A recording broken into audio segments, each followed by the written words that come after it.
Hello, everyone, and welcome to the Winecast. A couple of recent casts on Burgundy got me thinking about that region's signature red grape, Pinot Noir, a grape whose fortunes have definitely been on the rise the last few years, and deservedly so.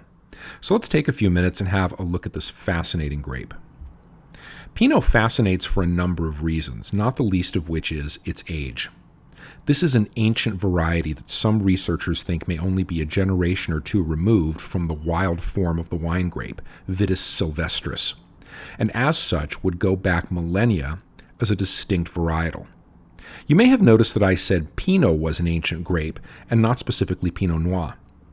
That was deliberate because though it's common to think and talk about the different members of the Pinot family as separate varietals, their genetic closeness is such that it's probably better to think of the whole Pinot family as the varietal, and each of the members as variations of each other.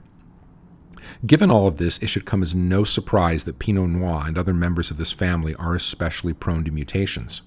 And clonal variations of Pinot Noir are very common, with there existing twice as many registered clones of Pinot Noir in France than of Cabernet Sauvignon, for example, even though Cab Sauv is the much more widely planted grape in France.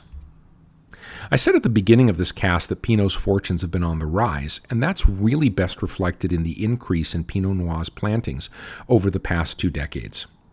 In 20 years, Pinot Noir has gone from being the 30th most widely planted varietal in the world to just cracking the top 10.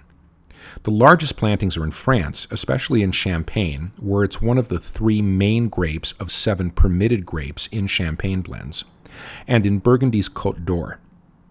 The U.S. comes in second with major plantings in California, especially in Sonoma and Monterey, and more in Oregon's Willamette Valley. Though it's not the first place most people think of, Pinot Noir is widely planted in the former Soviet Republic of Moldova and in the northern Italian region of Trentino Alto Adige. New Zealand and Australia round out the top 6 producers. Though the plantings in the following countries aren't quite as significant as in the previous 6, Pinot Noir plays an important role in the wine culture of Switzerland, Germany, where it's known as Spätburgunder, and South Africa. It's remarkable that Pinot has done as well as it has in terms of international plantings, because by all accounts, it's a finicky and difficult grape to grow. It's very particular about the climate it grows in, and doesn't flourish unless it gets a cool climate, either in an area that's consistently cool, or is cooled down regularly by fog or maritime influence. Its clusters grow in a tight pine cone shape, which may have given the grape its name, that cuts down on air circulation between the berries and makes the clusters prone to diseases involving rot. Proverbially, it's possible to make bad Pinot Noir even if the vineyard master and the winemaker did everything right. And in general, it's a thin-skinned and delicate grape that has trouble standing up to some of the harsh realities of life in the vineyard, unlike other international varieties like Cab Sauv and Chardonnay. As the legendary enologist Andrew Chelishev put it, God made Cabernet Sauvignon, whereas the devil made Pinot Noir. So why do people not only go through the trouble of growing this grape, but also of planting more and more of it? Because when it turns out right, it's dynamite and produces some of the most captivating and sought-out wines in the world. As Madeleine Triffin, master sommelier and all-around smart cookie, put it, Pinot Noir is sex in a glass. It has a wide range of aromas and flavors that, when young, include red fruits like strawberries, cranberries, and cherries, as well as cola and the evocative forest floor descriptor. With some age or the right terroir, you might also get some mushroom, brown spices, and funky hints of barnyard that critics and ordinary wine drinkers alike go wild over. Being a thin-skinned grape keeps the tannin, body, and color intensity of Pinot Noir pretty consistently around medium, while the acid levels can go from medium to high. Pinot is sensitive to its terroir, particularly when it comes to sun exposure, and warmer climates will bring out richer fruit, though often at the expense of acidity.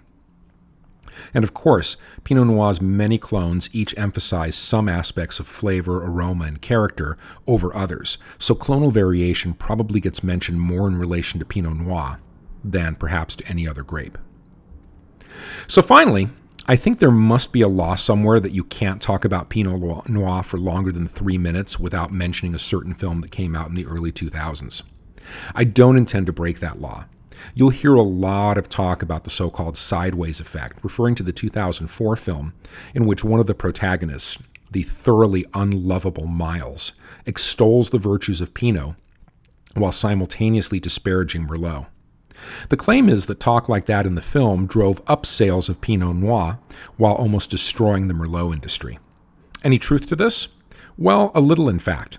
A study by Sonoma State University confirmed that there was a modest impact on the sales volume of Merlot that could be attributed to the film, and that sales of Pinot Noir and sales of wine generally received a noticeable bump thanks to the film as well. But it's important not to overcredit this film with trends that were already present in the industry. The fact is that Pinot's fortunes were on the rise well before Sideways, thanks to consumer interest in lighter-bodied, lower-alcohol wines.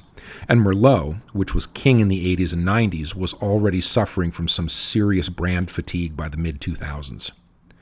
Also, I'd argue that the film didn't do Pinot as many favors as everyone thinks it did, since the spike in popularity for Pinot led to all sorts of unfortunate practices, like vineyard owners planting Pinot Noir in areas where it couldn't shine in order to keep up with demand, and winemakers blending in up to 25% of other grapes into their varietally labeled Pinot Noir, thanks to a rule the U.S. follows that requires that only 75% of wine labeled as a single varietal actually be that varietal.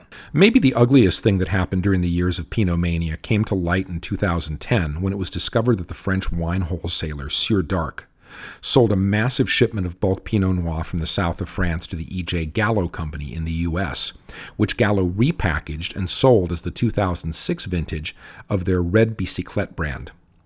What was the problem? It wasn't Pinot. Nope, not a drop of it. Instead, Sieur d'Arc sold Gallo a much cheaper blend of Syrah and, wait for it, irony of ironies, Merlot, that it passed off as Pinot Noir and that Gallo unwittingly sold to consumers as such. The wine world is indeed a strange place. Thanks again for joining me for another Winecast. I hope you found it interesting and informative, and if so, please like and subscribe if you haven't already. I'm your host, the Unknown Winecaster, and I'm out. Enjoy the grape, but always enjoy it responsibly.